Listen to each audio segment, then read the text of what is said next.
Another overlapping sets question. You're either a sphere or a cube. You're either red or green. We're going to use the Carroll diagram as usual, and we're looking here for the total number of elements in our population. So that bottom right cell in the diagram. Now statement 1 gives us a total number of green elements and also the total number of cubes.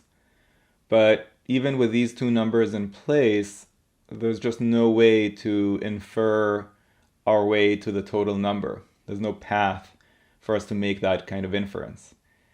Statement 2 only gives us the number of red spheres, so we know that that's 2.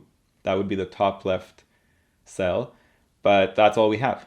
So again, I think this one is even easier to see that it's not sufficient on its own because there's no path for us to infer the total number of elements. So we are down to two answer choices, C and E. And here's what I'm thinking. I'm putting in all of the information that we have. So the top left is 2, the mid bottom is 6, the middle of the right column is 5. But everything is so disjointed in this diagram, there's just no way, we don't have two cells in a single row, and we don't have two cells in a single column, so there's literally no inferences that we can make here. And the question mark in the bottom right remains a mystery. Therefore, the correct answer here is E.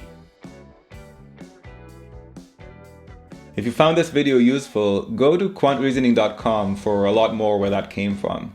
You should also click that like button and let me know in the comments below what you'd like me to make future videos about. And of course, if you haven't yet subscribed, go ahead and do that and click that bell below so you get notified about future videos. See you next time.